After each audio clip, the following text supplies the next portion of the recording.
Hello friend, स्वागत है आपका वर्ड जीके पर। आज हम पढ़ने वाले हैं निखिल गुप्ता सर की ब्लैक बुक ऑफ सामान्य जागरूकता। यह बुक सभी एग्जाम के लिए बहुत ही महत्वपूर्ण है। इस बुक में एसएससी, रेलवे, टीसीएस द्वारा पूछे गए प्रश्नों का समावेश किया गया है और आज इसमें हम पर्यावरण एवं पारिस्थितिकी से संबंधित सभी प्रश्नों को देखेंगे। तो आपको वीडियो को बिना स्किप किए लास्ट तक देखना है। चलिए हम वीडियो शुरू करते हैं। इस बुक में ये सभी टॉपिक, पर्यावरण और पारिस्थितिकी से संबंधित ये सभी टॉपिक आज हम कवर करने वाले हैं। तो इसमें सबसे पहले देखते हैं पारिस्थितिकी तंत्र से संबंधित सभी तथ्यों को। एक क्षेत्र में परस्पर क्रिया करने वाले जैविक घटक पर्यावरण के निर्जीव घटकों अजैविक के साथ मिलकर एक पारिस्थितिकी तंत्र बनाते हैं। एक कृत्रिम पारिस्थितिकी तंत्र मछली घर के द्वारा दर्शाया जाता है। पारिस्थितिकी तंत्र जैविक प्रणाली है। जिस परिवेश में जीव रहते हैं उसे क्या कहते हैं? तो उसे कहते हैं पर्यावास, हैबिटेट। वन प्राकृतिक पारिस्थितिकी तंत्र के उदाहरण होते हैं। पारिस्थितिकी तंत्र में ऊर्जा का स्रोत क्या है? तो ये है सूर्य। पारिस्थितिक तंत्र में कितने प्रकार के पारिस्थितिक पिरामिड मौजूद होते हैं? तो टोटल 3। ऊर्जा एक पारितंत्र में एक दिशीय प्रवाह प्रदर्शित करता है। एक भौगोलिक क्षेत्र में सभी पारितंत्र एक साथ मिलकर एक बड़ी इकाई, पृथ्वी का सबसे बड़ा पारिस्थितिकी तंत्र बनाते हैं, जिसे बायोम या फिर जैव क्षेत्र कहा जाता है। एक बायोम विभिन्न पारिस्थितिक तंत्रों का एक संग्रह है जो समान जलवायु परिस्थितियों को साझा करते हैं। एक स्थलीय परितंत्र में हरे पौधे अपनी पत्तियों पर पड़ने वाली सूर्य के प्रकाश की ऊर्जा का 1% अवशोषित कर लेते हैं, इसे खाद्य ऊर्जा में बदल देते हैं। प्रत्येक चरण में मौजूद कार्बनिक पदार्थ की मात्रा के लिए औसत मूल्य के रूप में क्या लिया जा सकता है और उपभोक्ताओं के अगले स्तर तक पहुंचाता है? तो ये टोटल है 10%। अमोनीकरण जल चक्र की प्रक्रिया नहीं होती है। उद्यान कृत्रिम पारिस्थितिक तंत्र के उदाहरण हैं। नेक्स्ट है, किस जैविक प्रक्रिया में एरोबेस और एनरोबेस दोनों कार्बनिक पदार्थों की गुणवत्ता को कम करते हैं? तो ये है कंपोस्टिंग। नेक्स्ट है, पारिस्थितिकी तंत्र सबसे जटिल कोशीय स्तर का प्रतिनिधित्व करता है। विविधता को पारिस्थितिकी तंत्र विविधता के रूप में जाना जाता है। बायोसिस्टमैटिक्स की मूल इकाई क्या है? पारिस्थितिकी। फसलों का चक्रण क्यों जरूरी है? मिट्टी की उर्वरा शक्ति बढ़ाने के लिए। स्थलीय जीवन रूपों को जीवन प्रक्रियाओं के लिए ताजा पानी की आवश्यकता होती है। नेक्स्ट है, उद्यान प्राकृतिक पारिस्थितिकी तंत्र नहीं होते हैं। किसी पारिस्थितिकी तंत्र में बायोमास पिरामिड उल्टा है। समुद्री पारिस्थितिकी तंत्र का तेल रिसाव किस पारिस्थितिकी तंत्र में देखा जाता है? समुद्री पारिस्थितिकी तंत्र में। भारत में सबसे बड़ा संरक्षित आर्द्रभूमि कौन सा है? तो ये है सुंदरवन। नेक्स्ट है, आर्द्रभूमि एक जलीय पारिस्थितिकी तंत्र है। सबसे स्थिर पारिस्थितिकी तंत्र कौन सा है? तो ये है समुद्र।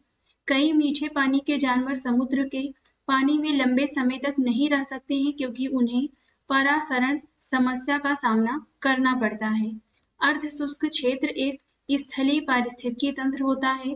नेक्स्ट है, परिवेशी वायु स्थिर होती है जब परिवेशी गिरावट दर उप एडियाबेटिक होती है। नेक्स्ट है, यदि मीठे पानी में रहने वाली एक स्वस्थ मछली को खारे पानी में रखा जाए तो अपेक्षित परिणाम क्या होगा? तो इससे होगा क्या?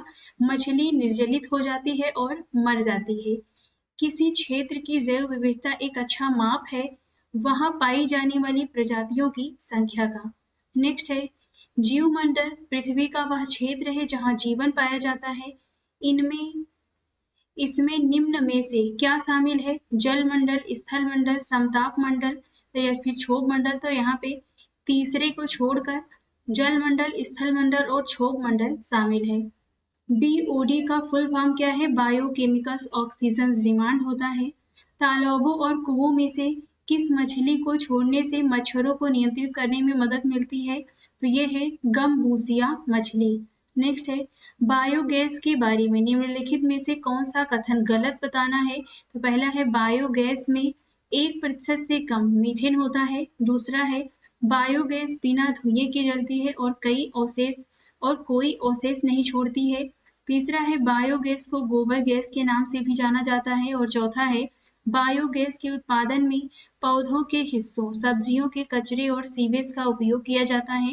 तो इसमें यहाँ पे हमें बताना है कि कौन सा कथन गलत है। तो इसमें गलत है, बायोगैस में 1% से भी कम मीथेन होता है। तो हमारा ऑप्शन ए सही हो जाएगा, पहला। नेक्स्ट है, निम्नलिखित में से कौन सा जीवाश्म ईंधन नहीं है? बिटुमेन, डामर, बायोमास, पेट्रोलियम।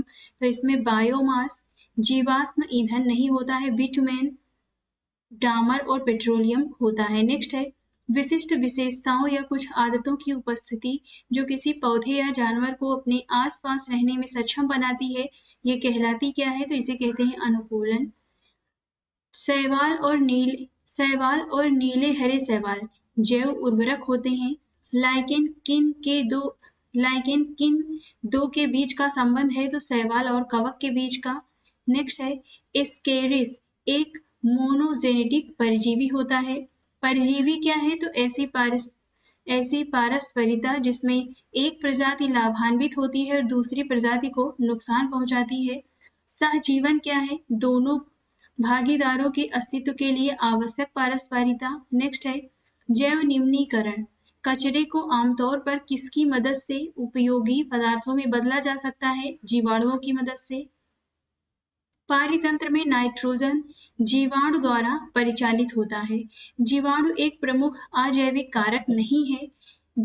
किसी दिए गए क्षेत्र में जीवित जीवों की कुल संख्या पौधों और जानवरों दोनों बायोमास कहलाते हैं।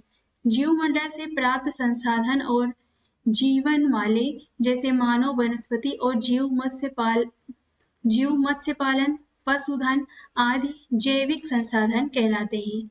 नेक्स्ट है, जिनको जैविक प्रक्रियाओं द्वारा तोड़ा जा सकता है, जैव निम्नीकारक पदार्थ कहलाते हैं। नेक्स्ट है, कागज जैव निम्नीकारक पदार्थ है। भोजन, प्रकाश, स्थान के लिए प्रतिस्पर्धा एक ही क्षेत्र में बढ़ने वाली निकट संबंधी प्रजातियों में होती है। सैप्रोफाइट्स वे जीव हैं जो भोजन के लिए मृत और सड़ने वाली सामग्री पर निर्भर करते हैं। नेक्स्ट है, किण्वन एंजाइमों द्वारा कार्बनिक यौगिकों के अपघटन की एक प्रक्रिया है। किसी झील या तालाब के सतही जल को ढकने वाले पादप प्लवक के तेजी से बढ़ते द्रव्यमान को क्या कहते हैं? यूट्रोफिकेशन कहते हैं। नेक्स्ट है, शैवाल प्रस्फुटन किसका परिणाम है? यूट्रोफिकेशन का। शैवाल और कवक के बीच सहजीवी संबंध लाइकेन है। नेक्स्ट है, अधिकतम ऑक्सीजन पादप प्लवक द्वारा उपलब्ध होता है। पानी में बड़ी मात्रा में पोषक तत्वों की उपस्थिति भी प्लवक शैवाल की अत्यधिक वृद्धि का कारण बनती है। जलीय परितंत्र का ऊपरी भाग क्या है? तो ये है प्लवक। ल्यूवेनहॉक ने पहली बार तालाब के पानी में मुक्त जीवित कोशिकाओं की खोज की थी। सभी हरे पौधे और कुछ नीले हरे शैवाल जो प्रकाश संश्लेषण द्वारा भोजन उत्पन्न कर सकते हैं, उत्पादक कहलाते हैं। राइजोबिया वायुमंडलीय नाइट्रोजन को फिक्स करने वाला सूक्ष्म जीव है। संघ में दोनों भागीदारों के अस्तित्व के लिए किस प्रकार का पारस्परिक संबंध आवश्यक है? सिम्बायोसिस। नेक्स्ट है, कीटनाशकों का प्रयोग जैविक नियंत्रक के रूप में उपयोग नहीं की जाने वाली विधि है। इंटरलॉकिंग और अन्योन्याश्रित खाद्य श्रृंखलाओं की एक प्रणाली को क्या कहा जाता है? खाद्य जाल। स्वपोषी या उत्पादक खाद्य श्रृंखला के किस पोषी स्तर पर आते हैं? प्रथम। विभिन्न जैविक स्तरों पर एक दूसरे पर भोजन के लिए आश्रित रहने वाले जीवों की एक श्रृंखला खाद्य श्रृंखला बनाती है। बड़े मांसाहारी या तृतीयक उपभोक्ता खाद्य श्रृंखला के किस स्तर पर आते हैं? चौथे। यहाँ पर खाद्य श्रृंखला का प्रतिनिधित्व करता है। यहाँ पर ये एक श्रृंखला दी गई है। घास को कीड़े खाते हैं, कीड़ों को मेढक खाते हैं, मेढक को सांप खाते हैं और सांप को चील खाता है, तो इसे खाद्य श्रृंखला कहते हैं। नेक्स्ट है, एक चराई खाद्य श्रृंखला है। घास को इसमें खरगोश खाता है और खरगोश को लोमड़ी खाता है। नेक्स्ट है, खाद्य श्रृंखला एक जीव से दूसरे के मध्य ऊर्जा के हस्तांतरण को संदर्भित करती है। नेक्स्ट है, एक ऐसे खाद्य, यहाँ पे ये पौधा, खरगोश और बाघ, पौधा को खरगोश खाता है और खरगोश को बाघ खाता है, और यह एक ऐसे खाद्य श्रृंखला का प्रतिनिधित्व करता है जिसमें एक उत्पादक, एक शाकाहारी और एक मांसाहारी शामिल होता है। पारिस्थितिक तंत्र में ऊर्जा के प्रवाह के बारे में उत्पादक, उपभोक्ता, अपघटक ये श्रृंखला है। शाकाहारी या प्राथमिक उपभोक्ता खाद्य श्रृंखला के किस स्तर पर आते हैं? दूसरे स्तर पर। निम्नलिखित खाद्य श्रृंखला में संभावित लिंक एक्स की पहचान करें। घास को कीट खाता है, कीट को मेढक खाता है और मेढक को सांप खाता है और सांप को चील खाता है। नेक्स्ट है पेड़ फल खाने वाले पक्षी और कीड़े मकोड़े। तो ये जो दिया गया है ये परजीवी खाद्य श्रृंखला है। नेक्स्ट है, अब देखते हैं पारिस्थितिकी में जीवमंडल से संबंधित सभी तथ्यों को। स्थल मंडल, जल मंडल और वातावरण के बीच संपर्क का संकीर्ण क्षेत्र जहाँ प्राकृतिक वनस्पति और वन्य जीवन मौजूद है, जीवमंडल कहलाते हैं। जीवमंडल में सर्वाधिक उत्पादक परितंत्र नदी का मुहाना है। सजीव जीवमंडल के जैविक घटक का गठन करते हैं। सजीव जीवमंडल के जैविक घटक का गठन करते हैं। नेक्स्ट है, जीवों की सापेक्ष संख्या में नाजुक संतुलन को समझकर मनुष्य जीवमंडल में पारिस्थितिक संतुलन बनाए रख सकता है। जीवमंडल शब्द का क्या अर्थ है? तो पृथ्वी के चारों ओर मिट्टी, पानी और हवा का क्षेत्र जो वनस्पतियों और जीवों के रहने में सक्षम है। 1986 में भारत सरकार द्वारा सबसे पहले कौन सा बायोस्फीयर रिजर्व स्थापित किया गया था? Nilgiri biosphere reserve. भारत में डुगोंग समुद्री गाय किस बायोस्फीयर रिजर्व में पाई जाती है? तो मन्नार की खाड़ी में पाई जाती है। भारत का सबसे बड़ा बायोस्फीयर रिजर्व कौन सा है? यह है मन्नार की खाड़ी। नेक्स्ट है, भारत के किस क्षेत्र को अब पारिस्थितिक हॉट स्पॉट के रूप में माना जाता है? पश्चिमी घाट को। भारत में विविध उपसमुद्री वनस्पतियों और जीवों के संरक्षण के लिए जैव रिजर्व कहाँ स्थित है? अंडमान और निकोबार द्वीप समूह में। भारत का कौन सा बायो रिजर्व विश्व नेटवर्क ऑफ बायोस्फीयर रिजर्व में शामिल नहीं है? तो ये है कॉर्बेट। वे कौन से राज्य हैं जिनमें अगस्त्यमलाया बायोस्फीयर रिजर्व फैला हुआ है? तो ये केरल और तमिलनाडु में फैला हुआ है। पंचमढ़ी बायोस्फीयर रिजर्व किस राज्य में स्थित है? मध्य प्रदेश में। बायोस्फीयर क्या संदर्भित करता है? पृथ्वी का वह भाग जिसमें महासागर, भूमि, मिट्टी और जीवित जीवों का वातावरण शामिल है। भारत का biosphere reserve UNESCO Nanda Devi किस राज्य में स्थित है? उत्तराखंड में। अब देखते हैं वन से संबंधित सभी तथ्यों को। भारत वन स्थिति रिपोर्ट 2017 के अनुसार मध्य प्रदेश के राज्य में स्थायी वन के अंतर्गत आने वाला सबसे बड़ा क्षेत्र है। भारत वन स्थिति रिपोर्ट 2019 के अनुसार देश के कुल भौगोलिक क्षेत्र का कितना भाग वनों और पेड़ों से आच्छादित है? तो 24.56%। टैगा का क्या अर्थ है? शंकुधारी वन। पृथ्वी के भूभाग पर उष्णकटिबंधीय वन का प्रतिशत कितना है? 7% है। एक अनुमान के अनुसार समशीतोष्ण क्षेत्र में केवल 1% की तुलना में उष्णकटिबंधीय क्षेत्रों में लगभग 40% वन नष्ट हो गए हैं। पारिस्थितिक संतुलन बनाए रखने के लिए भारत के लिए वन क्षेत्र का कितना प्रतिशत होना चाहिए? 33.3% यानी कि 1/3%। नेक्स्ट है, भूटान का लगभग कितना क्षेत्र वन से आच्छादित है? 72%। बोरिया सबसे उत्तरी वन क्षेत्र है और 50 डिग्री नॉर्थ से 70 डिग्री नॉर्थ अक्षांशों के बीच कठोर जलवायु में उगने वाले जंगलों का एक परिध्रुवीय बेल्ट बनाता है। नेक्स्ट है, वनों के अंतर्गत बड़े क्षेत्र को कार्बन डाइऑक्साइड का अवशोषण के लिए रखने की आवश्यकता है। पूर्वी यूरोपीय देशों और रूस को छोड़कर सबसे बड़ा वन क्षेत्र वाला देश ब्राजील है। भारत का कौन सा शहर सबसे हरा भरा माना जाता है? तो ये है चंडीगढ़। विश्व का सर्वाधिक अखबारी कागज पर्णपाती वन से प्राप्त होता है। क्रिकेट के बल्ले के लिए विलो पर्णपाती वन से प्राप्त किया जाता है।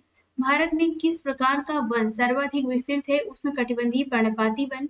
किस वन को मानसून वन भी कहा जाता है? उष्णकटिबंधीय पर्णपाती वन को। बड़े क्षेत्र को वनों के अंतर्गत रखने की आवश्यकता क्यों है? पारिस्थितिकी संतुलन बनाए रखने के लिए। एशिया में वनों की कटाई का मुख्य कारण क्या है? अत्यधिक ईंधन, लकड़ी संग्रह। किसे गतिशील जीवित इकाई कहा जा सकता है? जंगल को। नवीकरणीय संसाधन कौन सा है? तो ये है जंगल। ब्लैक फॉरेस्ट कहाँ पाए जाते हैं? जर्मनी में। बढ़ती हुई जनसंख्या वन आवरण के नुकसान का कारण है। हरित भारत के लिए राष्ट्रीय मिशन का उद्देश्य वन क्षेत्र को बढ़ाना है। टैगा वन किस देश में पाए जाते हैं? रूस में। दक्षिण अमेरिका में अमेजन बेसिन के भूमध्य दक्षिण अमेरिका में अमेजन बेसिन के भूमध्य रेखीय वनों को किस नाम से जाना जाता है? सेल्वा। विश्व की 25% वन भूमि को कवर करने वाला सबसे बड़ा वन साइबेरिया के टैगा वन है। वनों की कटाई की दर अधिक कहाँ है?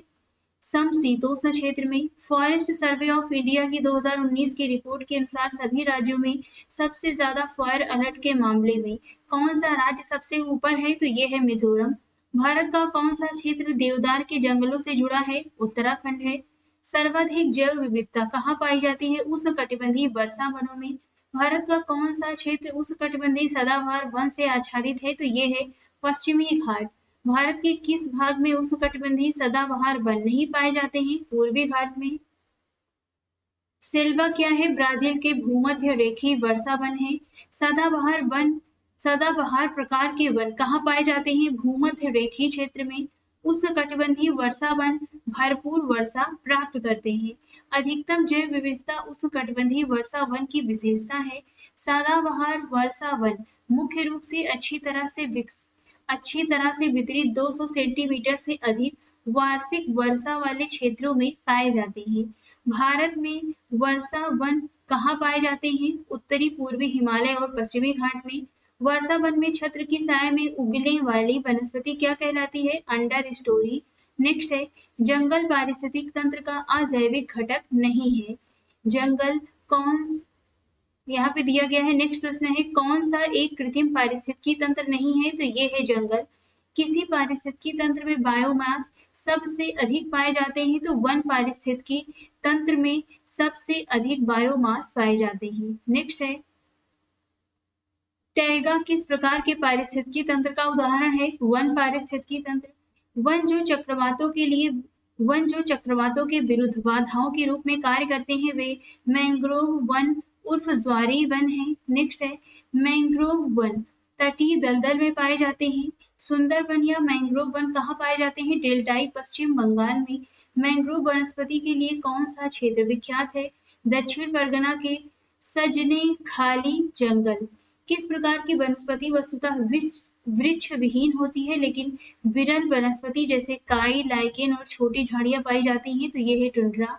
एक स्थलीय पारिस्थितिकी तंत्र में हरे पौधे सूर्य के प्रकाश की ऊर्जा का लगभग 1% अवशोषित कर लेते हैं। वन मुख्य रूप से मिट्टी को धुलने या नष्ट होने से कैसे बचाते हैं? जंगलों में पेड़ों की जड़ों से जो मिट्टी को बांधे रखता है। नेक्स्ट है मृदा जल जो पौधों के जीवन के लिए सबसे अधिक महत्व रखता है वह केशिका पानी है। नेक्स्ट है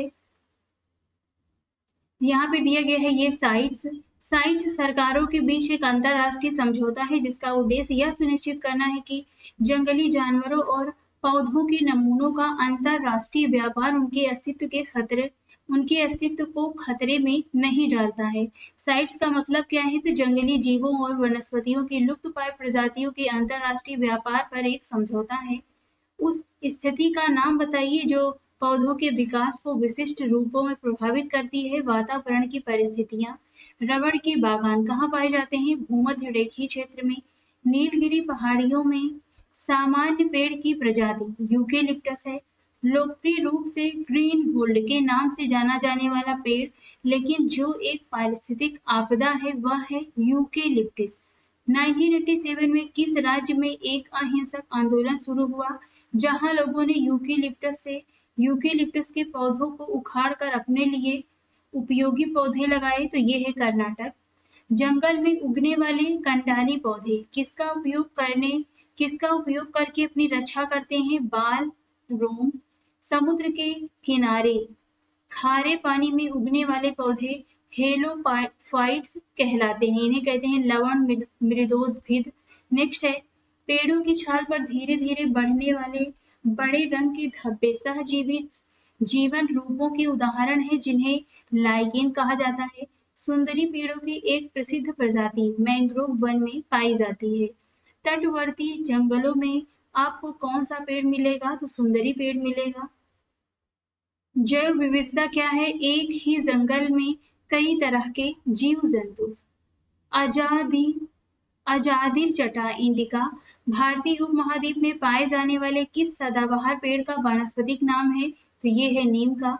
पुनैन के पेड़ मुख्य रूप से किस वनस्पति से संबंधित है? उष्णकटिबंधीय सदाबहार वन। भारतीय वनस्पति सर्वेक्षण ने परजीवी फूलदार पौधे ग्लेडोविया कोनिकियानोरम की एक नई प्रजाति की खोज की है। यह नाम किस समुदाय के सम्मान में रखा गया है? नागा। एक पारिस्थितिकी तंत्र में प्राथमिक उत्पादक पौधे हैं। कृषि योग्य भूमि को कैसे परिभाषित किया गया है? कुल परती भूमि प्लस शुद्ध बोया गया क्षेत्र। साल, सागौन, नीम और शीशम जैसे दृढ़ लकड़ी के पेड़ किस प्रकार के जंगलों में पाए जाते हैं? उष्णकटिबंधीय पर्णपाती वनों में। नेक्स्ट है, पर्णपाती वनों में पेड़ एक विशेष मौसम में अपने पत्ते गिराते हैं।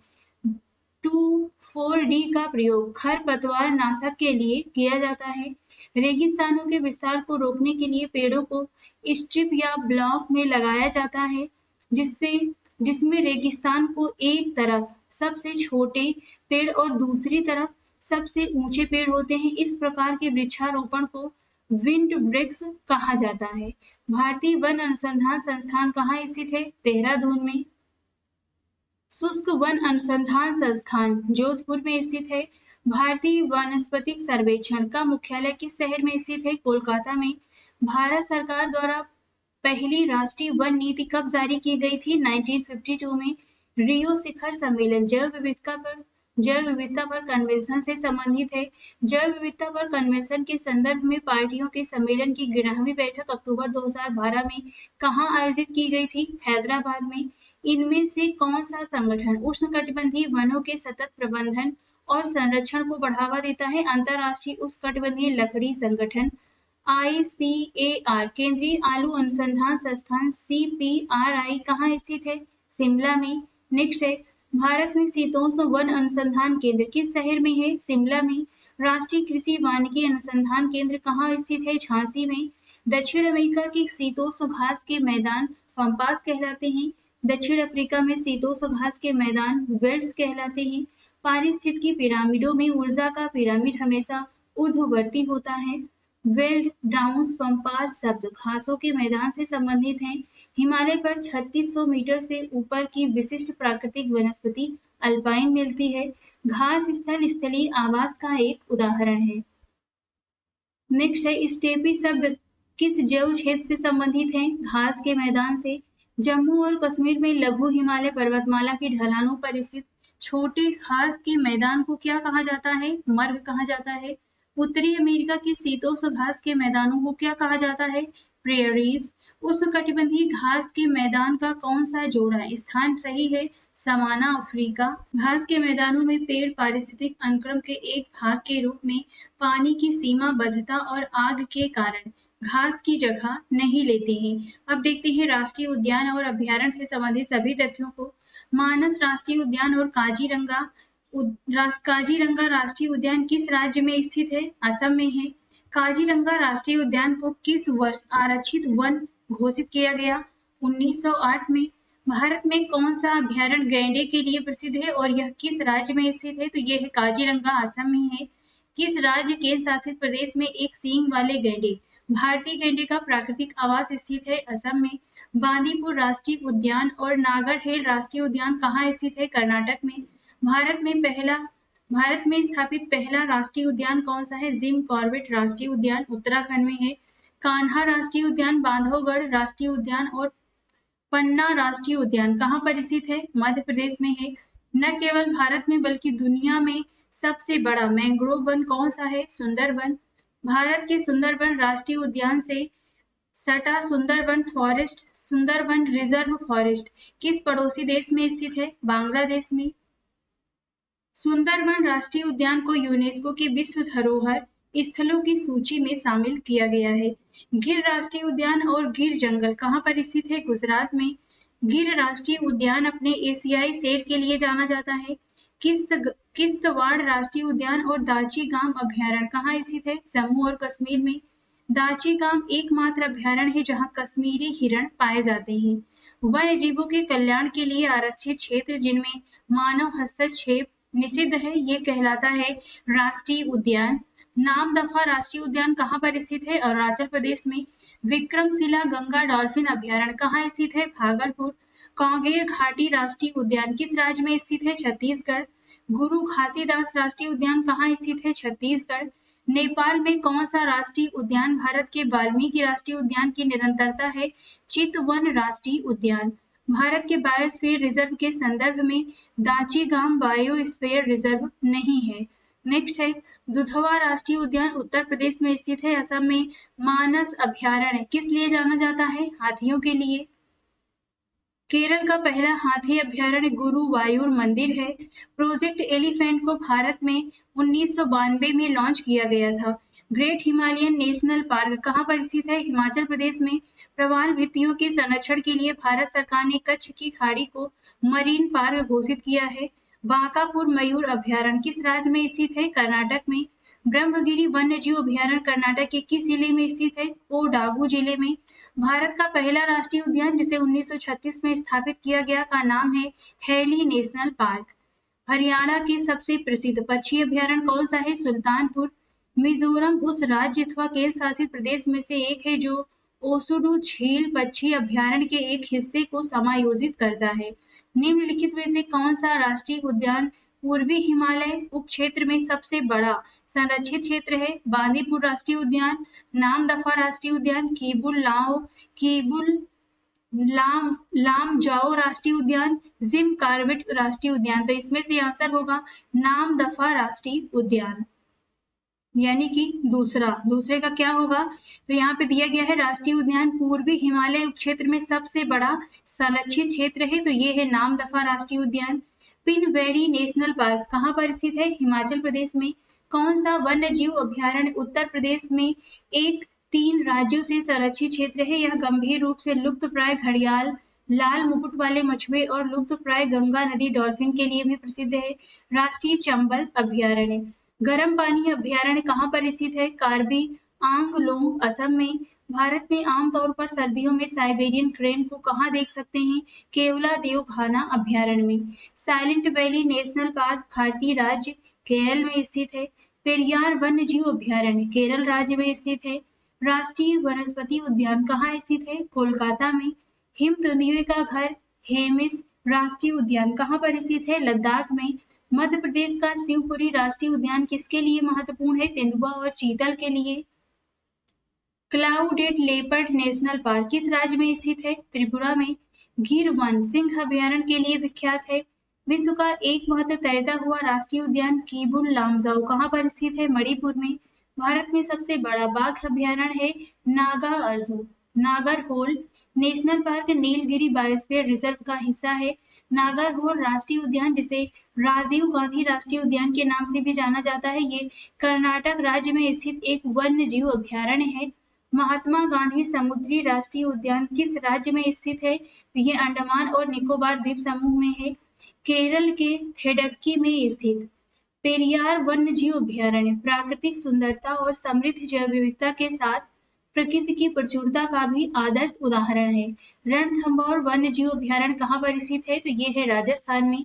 कौन सा अभ्यारण्य भारत में लुप्त प्राय एस्टुरिन मगरमच्छ संरक्षण के लिए प्रसिद्ध है? भीतरकनिका वन्य जीव अभ्यारण्य ओडिशा में है। अपने प्राकृतिक परिवेश में वन्य जीवन के लिए कानूनी रूप से आरक्षित क्षेत्र को क्या कहते हैं? अभ्यारण्य कहते हैं। कंचनजंगा राष्ट्रीय उद्यान कहाँ स्थित है? सिक्किम में। मुदुमलाई वन्य जीव अभ्यारण्य तमिलनाडु राज्य में स्थित है। विश्व प्रसिद्ध सेरंगेटी नेशनल पार्क कहाँ पर स्थित है? तंजानिया में। मुदुमलाई अभ्यारण्य क्यों प्रसिद्ध है? टाइगर्स के लिए। गाहिर माथा अभ्यारण्य ओडिशा में कछुए के लिए एकमात्र अभ्यारण्य है। कतरनिया घाट वन्य जीव अभ्यारण्य किस राज्य में स्थित है? उत्तर प्रदेश में है। फूलों की घाटी राष्ट्रीय उद्यान उत्तराखंड में स्थित है। कुलिक पक्षी अभ्यारण्य कहाँ पर स्थित है? पश्चिम बंगाल में। लोथियन द्वीप वन्य जीव अभ्यारण्य किस राज्य में स्थित है? पश्चिम बंगाल में। 2019 तक उपलब्ध आंकड़ों के अनुसार भारत में कितने राष्ट्रीय उद्यान हैं? तो टोटल है 104। कौन सा राष्ट्रीय उद्यान लोकप्रिय चरित्र मोगली से जुड़ा है? ये है पेंच। अब देखते हैं जानवर और दुर्लभ प्रजाति से संबंधित तथ्यों को। लाल विवरण पुस्तक रेड डाटा बुक में लुप्त प्राय प्रजाति का विवरण होता है। एक निर्धारित क्षेत्र में उगाई जाने वाली प्रजाति स्थानिक प्रजाति है। किसी दिए गए भौगोलिक क्षेत्र में विभिन्न प्रजातियों के विकास की प्रक्रिया एक बिंदु से शुरू होती है और आसपास के अन्य क्षेत्रों तक पहुंचती है। ये कहलाती है अनुकूली विकरण। जंगल में पाए जाने वाले विशाल पांडा अब केवल चीन में पाए जाते हैं। कंगारू, प्लेटिपस और कोआला भालू किस देश में पाया जाने वाला वन्य जीव है? ऑस्ट्रेलिया। शेर की पूंछ वाला मैकाक को बियर्ड बबून के नाम से भी जाना जाता है। केरल की साइलेंट वैली में पौधों और जानवरों की दुर्लभ प्रजातियां मिलती हैं। शिकारियों या बाधाओं को खोजने के लिए चमगादड़ या डॉल्फिन किस घटना का उपयोग करते हैं? Echolocation. कौन सी प्रजाति गंभीर रूप से संकटग्रस्त है? जंगली उल्लू है। सूस डॉल्फिन किस नदी के पानी में पाई जाती है? गंगा। भारत का राष्ट्रीय जल पशु कौन सा है? तो यह है गंगा की डॉल्फिन। जनसंख्या में जीनों के योग को जीन पूल कहते हैं। शाकाहारी और मांसाहारी की छोटी आंतों की लंबाई का सही संबंध है। यहाँ पे शाकाहारी बड़ा होता है मांसाहारी से। नेक्स्ट है 3 प्रकार के परपोषी के नाम बताइए। शाकाहारी, मांसाहारी और सर्वाहारी। जंगली बिल्ली की एक प्रजाति लिंक्स भारत के किस राज्य में पाई जाती है? जम्मू और कश्मीर। भारत में किस प्रजाति को लुप्तप्राय प्रजातियों के रूप में मान्यता प्राप्त है? शेर की पूंछ वाला मकॉक। साइलेंट वैली में एक दुर्लभ और लुप्तप्राय जानवर है, ये है शेर की पूंछ वाला मकाक। ध्रुवीय भालुओं का फर सफेद होता है ताकि वे बर्फीली पृष्ठभूमि में आसानी से दिखाई न दे। शिकारी एक जीवधारी है जो अपने शिकार को खाता है। शाकाहारी जीवों को प्राथमिक उपभोक्ता भी कहा जाता है। IUCN की कौन सी सूची वनस्पतियों और जीवों की लुप्तप्राय प्रजातियों को सूचीबद्ध करता है? तो ये है लाल सूची। जंगली जानवरों की प्रवासी प्रजातियों के संरक्षण पर कन्वेंशन के पक्ष किस 13वें सम्मेलन की मेजबानी किस देश या किस राज्य के द्वारा की जाएगी? तो गुजरात के द्वारा। जंगल में शेर का होना क्यों जरूरी है? चारागाहों को अधिक चराई होने से बचाने के लिए। छोटे मांसाहारी को द्वितीय उपभोक्ता भी कहा जाता है। लाल पांडा किस राज्य का राजकीय पशु है? सिक्किम। नेक्स्ट यहाँ पे कथन दिया गया है प्रजातियां जो केवल कुछ विशेष क्षेत्रों में पाई जाती हैं स्थानिक प्रजाति का वर्णन करता है।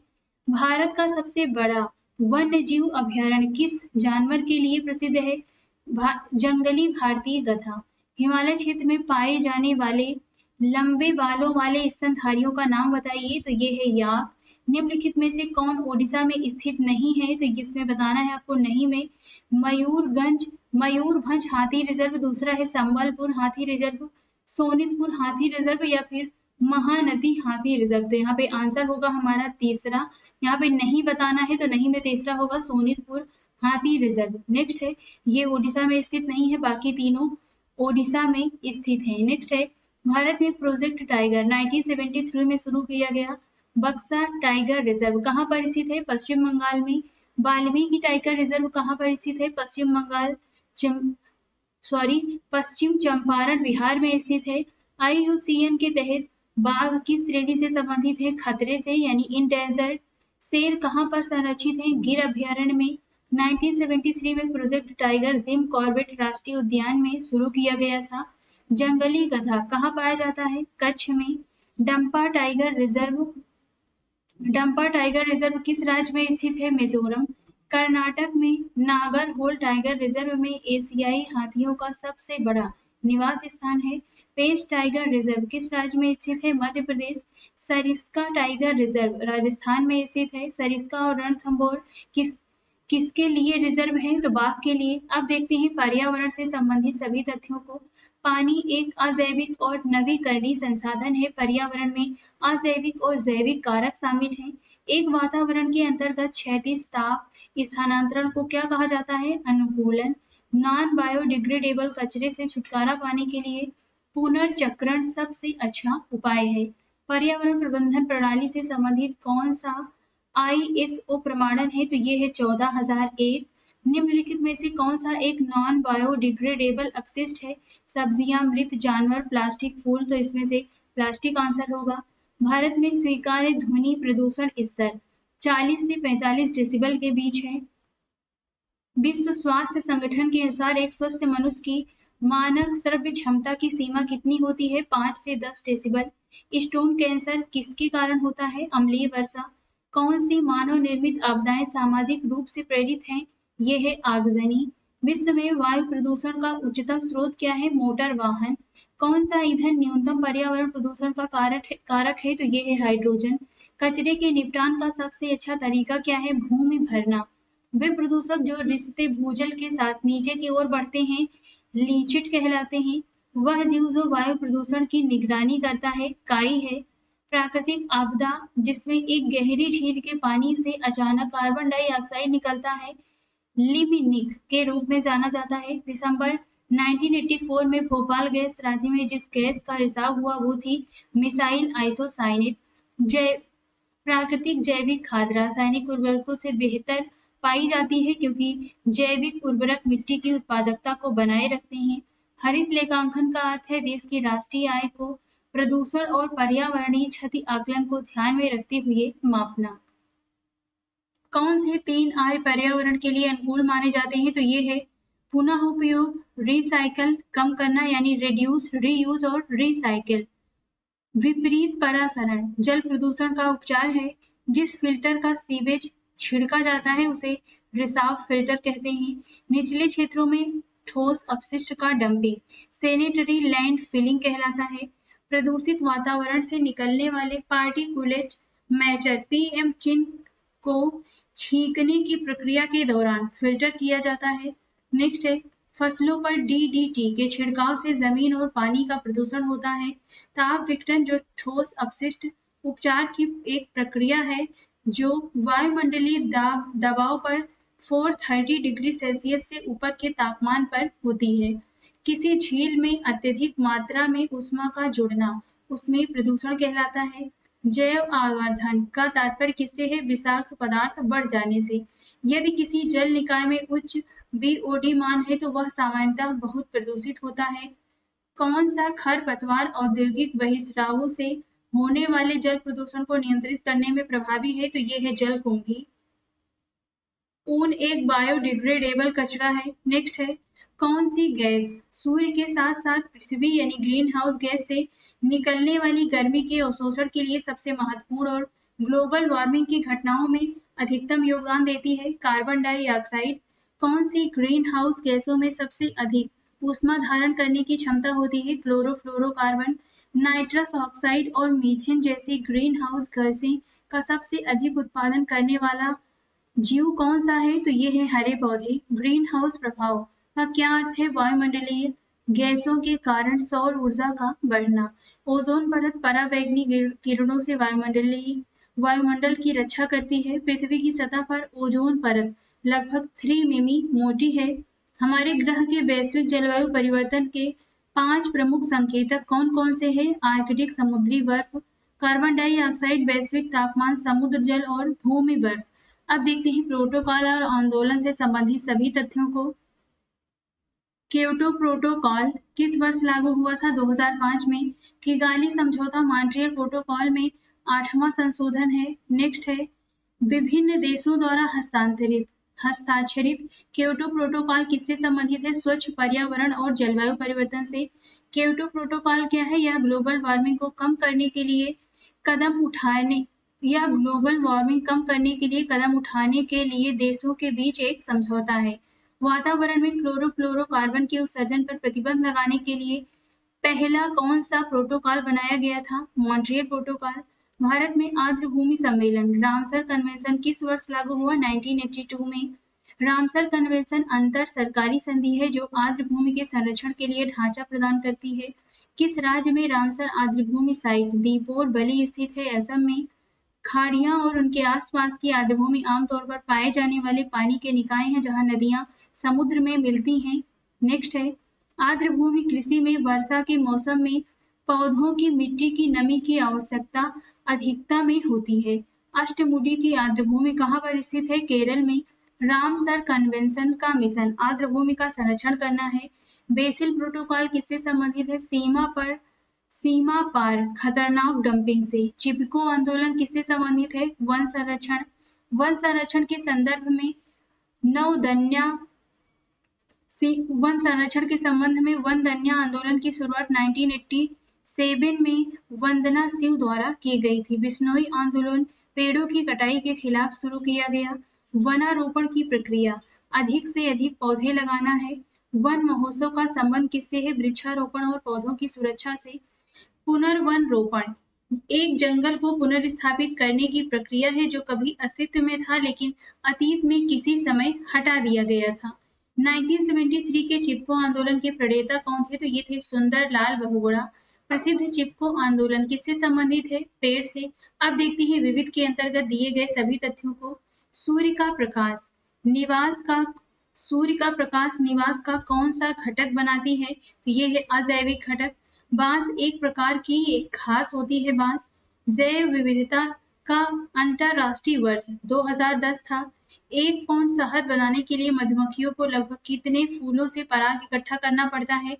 5 करोड़। नेक्स्ट है अनुकूलन जीव की एक विशेषता है जो जीव को अपने आवास में जीवित रहने और प्रजनन करने में सक्षम बनाती है। हवा में निलंबित सूक्ष्म ठोस कण या तरल बूंदों को एरोसोल कहा जाता है। स्वपोषक उपभोक्ताओं के अंतर्गत वर्गीकृत नहीं है। एक प्राकृतिक क्षेत्र में जलवायु और प्राकृतिक वनस्पति की समानता होती है।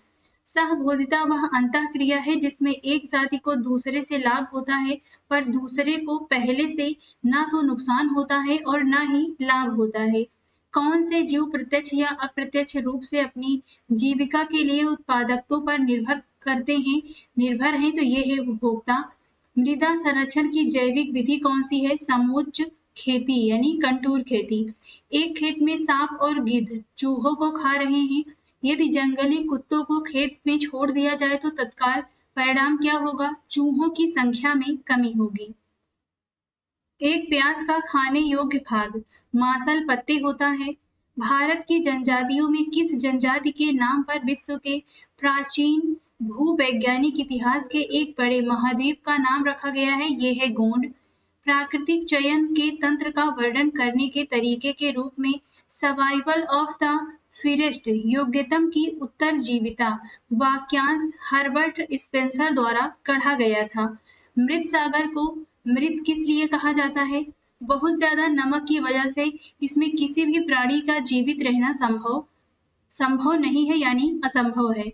भूमध्य सागर क्षेत्र अनेकों प्रकार के वाइन और शैंपेन के लिए प्रसिद्ध है।